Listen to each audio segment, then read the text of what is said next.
All right. Welcome to a brand new video of the Target Individual Program. I'm Experience. Just dropped my daughter off to her school. There's a party today, and she almost didn't go. I've told her many times to stop wearing shoes without any socks. She went to school today, no socks on her feet. And I keep telling her mother, stop letting her do that. She's going to have smelly feet. But her mother will let her do whatever she wants to do. And so I told her she wasn't going to go. Plus, also, I made her clean up and fix the mess that she made. So I said that, okay, I'll let you go. But, certain things that I try to teach my children, the significance of wearing socks. It's important, and I buy them tons of socks, okay? I mean, growing up, I never had smelly feet, but I've been around people that had smelly feet, right? I've been around other teenage males and females that had smelly feet, right? And so I always had socks on my feet, unless I'm wearing sandals, right? Even if I'm in the house, I'm wearing slippers, I'm wearing socks on my feet. There's just certain things that you grew up doing that it just remains within you, right? And one of those things is that wearing socks, because, again, you have smelly feet. And who the hell wants to walk around, take your shoes off and somebody's present and your feet smells? It's important, right? Just like I buy my children tons of underwear. My son, my daughter, tons of underwear. Because again, those things are important. Some of the basic stuff, that a lot of parents today refuse to teach their children, right? So look, as soon as they see me, they do the hand signals like I said, right? You'll see they make their hands like a V, which I started doing also, right? They had the New York Credit Department. I just did it again. Look, I'm looking up. Where's he looking up there for? Why is he looking up there for, huh? Ain't no windows up there. Ain't no windows up there. All right? It's not a tall building. It's a one-story building. But this is what they'll do. Anyhow, and you have the New York Predator in the background. New York Predator Department in the background using their sirens. All right? This is what they do. How they manipulate us. Speaking of them devils, the synchronization. Look at them devils. Speaking of them devils, 5428 vehicle number. Them devils. That's what I call them devils. And it's all coordinated. The guy went in there, the red door, right? All right. Now look at the purple. Look at the purple up there. All right. Now they're gonna do the dog theme. All right, let's see if I approach you, if he's going to start tapping the dog saying, good boy, good boy, good boy, like what we used to do to me. All right, the dehumanizing things that they do. And they did. All right, to try to elicit an extreme negative mindset. Now, do you see him make his hand like a V? And watch what I do. All right, I'm standing here because I have my hands like a V. All right, look at her too. Look at her. Look. See?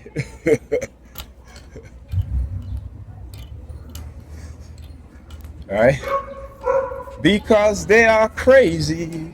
Crazy people walking the street. They are so crazy. Crazy as can be. They are so crazy. Crazy as you can see. They are so crazy. They got to be. Oh yeah. See, you got to match their crazy. All right. You may not be crazy like they are, but when they start attacking you, you got to match their crazy.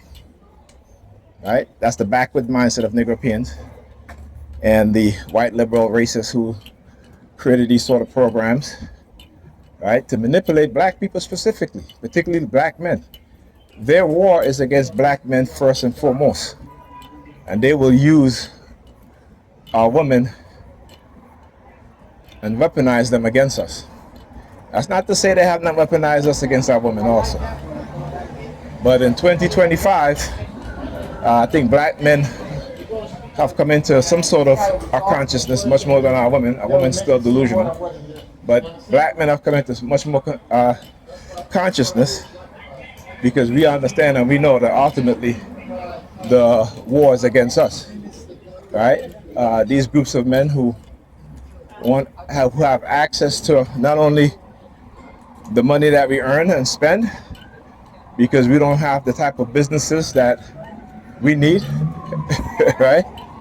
See, again, using teenagers walk past me, staring in my face, right? Because we don't have the businesses, we don't own the businesses to where we can shop at, where our women can shop at for the things that we need as a people. So I always say, we don't control our destiny, we don't control our life, regardless of the religious fanatics believing that God is in control of their life. Right? God ain't in control of your life. The people that own everything that you need to survive, the people that own the resources, noise campaign, right? And who are those people? It ain't us. It ain't us, right? It ain't us. And again, all you got to do is open your eyes, your mind, eyes, and realize what's going on. I forgot to mention this too. I've been talking so much about the shit that's been happening to me, but I was on the bus. What was it? Coming over here, I think, earlier today, and they had where you get a dozen egg for $9. Right now, again, why? I mean, it's expensive everywhere, but particularly, who do you think feel the economic the economic downturn the most, right? When you look at the income of people in America, just go look at the average income of white, Asian, Hispanics, blacks, and others, right? And you'll see. I'm definitely going to take the bus back, because I'm not taking the muscle relaxer. I've been living on muscle relaxer for the past couple of days, but I'm going to take the bus back to pick up and then her mother wouldn't even go get her. I said to her, I called her mother and said, hey, you want to pick up? Because the party ends at 7 o'clock, 6:45, he said. Her mother was like, no. She's like, I got a job, work function at Prospect Park, a barbecue. And I'm like, really, after work? Like, they couldn't plan that shit for the weekend? Like, these people don't have kids? But here's the thing. They're married, right? They're married, so they're bringing their kids, right? She doesn't want to bring her kids, her children, I should say. And that's the sad thing. Work function, all her co-workers that are married and have children, they're bringing their children, but she's leaving her children at home, right? So, like I said, man, it is what it is. Right, it is what it is, and but anyway, as I was saying, $9 for a dozen eggs. He pointed at me, I just pointed his ass back, right back. Look, fucking with them, dressing all black. She comes out shaking the keys. He comes out shaking his keys. Look, see, latest gloves. What do I say? What do I say? Right? They're so predictable because they do the same thing over and over every single year. Right? And I'm that one person that will study everything that they do. Right? And then come back and, in a manner that I can defend myself or even attack them offensively. Right? Because right now it's in the psychological realm, right? So if you don't learn the weapon they use against you, if you don't learn their tactics and what it is that they do, right? If you don't learn it, they are going to manipulate you in ways that you don't even know, and they will blame you. They will say it is you, right? While they hide their covert operations, their coercive psychological programming that they've done to you, they're going to hide it and then blame you. Right? And you would not be able to defend yourself because you would not know how to explain it.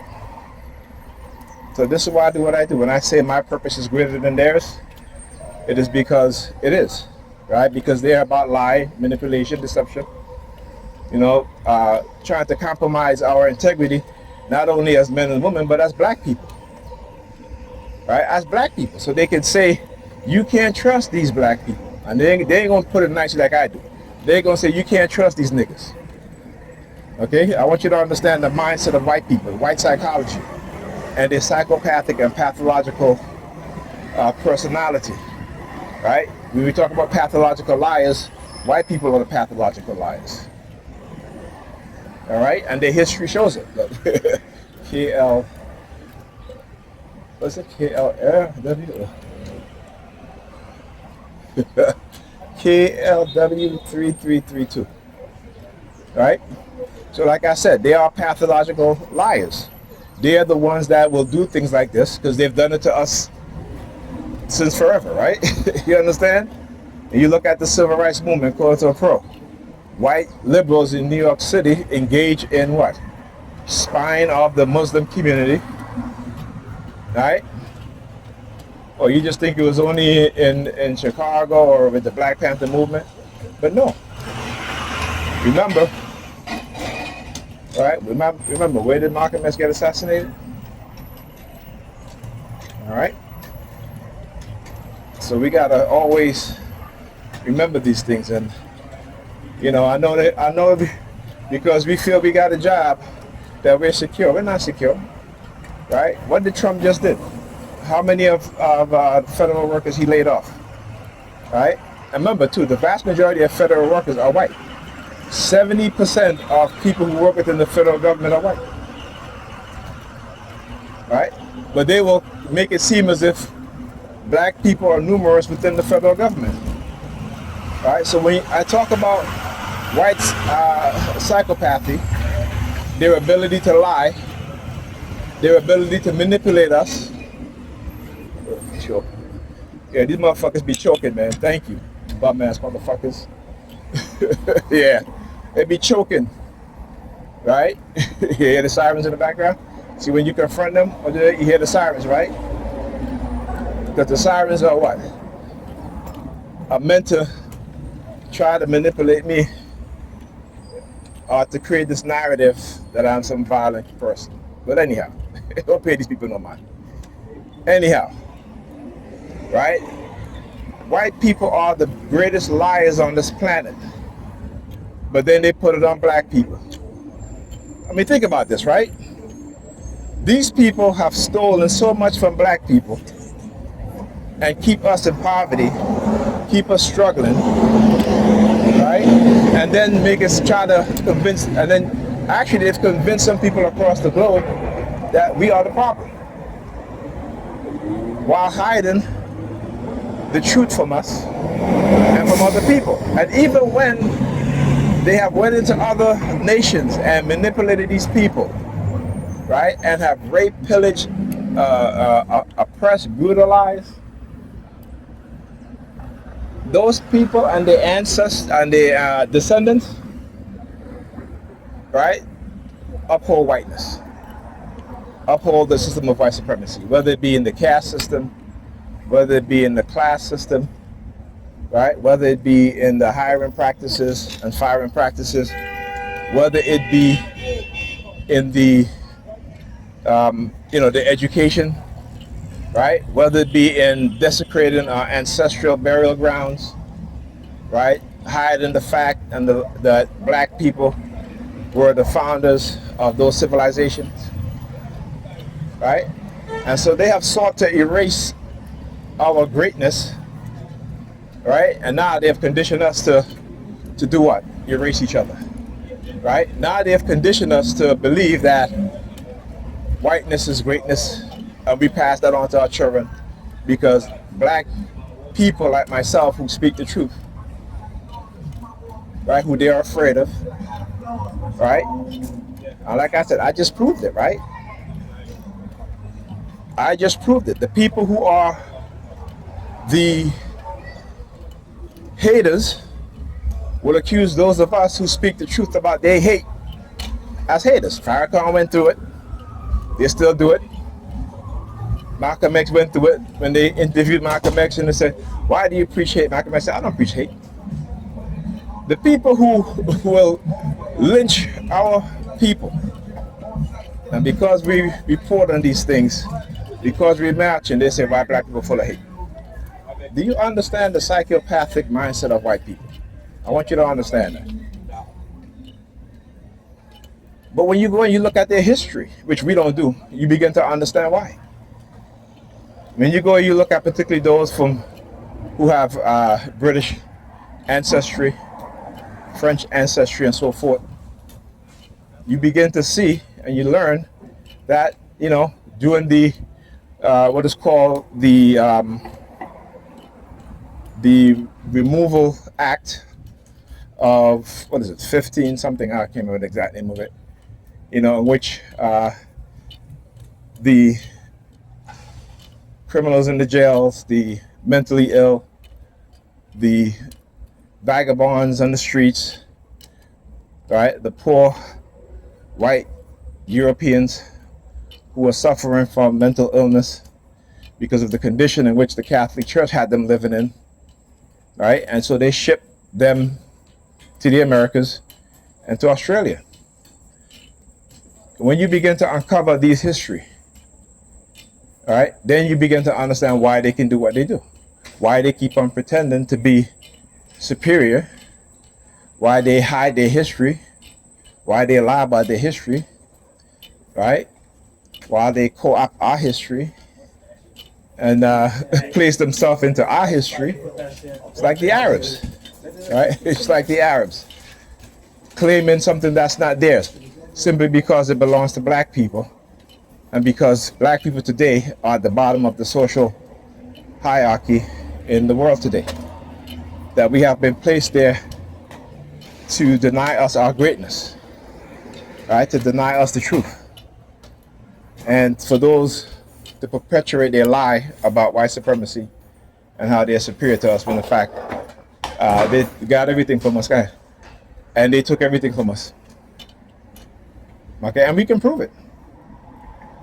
But religion has been taught to us so well, have been ingrained in us so well, that we refuse to look at it. We say it isn't important. It isn't important. And I watched a pastor. This is a pastor who said that because he went to a meeting with, with these white pastors, and he said in his mind, Jesus is black, right? And these white pastors says, why is it that you're making Jesus black? Because now you're bringing your racial bias into religion. But they have no problem putting up on their wall, in their chapels and in their church, pictures of white Jesus. They have no problem doing that, right? But here's a black pastor, okay, who at least is saying, no, Jesus was black. Even though Jesus didn't exist, he's in the Bible. But if you look at the region in which Jesus was born, how he went to where? He hid in Egypt, right? And Egypt, in terms of Kemet at the time, still the population there was still majority black. So if he hid amongst the Egyptians, just like Moses, they had to be black, right? Because not only do we have the evidence, but not only do we have the historical evidence, but we also have the geographical evidence, the DNA evidence, despite the lies that the Arabs have tried to put out there, that we know that there are people there that they were black, right? So when it comes to us saying Jesus is black, they have a problem with it. When it comes to us saying Jesus is black, we have a problem within the Negropeans amongst us who will talk about, well, Jesus has no color. Well, if he has no color, go ask the white person what color Jesus was. Go ask the Hispanic person what color Jesus was. They'll tell you he was white. But somehow they have programmed you and I to believe that Jesus is not white. I mean, Jesus is not black, that he's white. Right? Despite the common sense, the common senseness of it all, right? Despite the fact in Revelation it tells you Jesus had feet like brass, burnt brass. He ain't Arab. You look at the Arabs, they're not burnt brass. Look at my complexion. Look at my complexion. Okay? Right? And I'm not even burnt brass. My brother right here. He's a little bit brown brass. All right, so we ignore all the evidence that we see with our eyes and our minds, but because the programming is so strong that we are, you know, we lack the common sense and the logical thinking that they have, right, in some form, because they have to have a logical mind to do what they did to us also, despite their delusional mindset. But they're able to separate the two. We have not learned to separate the two. We are more delusional than logical. All right, talk to you guys in the next video. What the mailman going to the basement?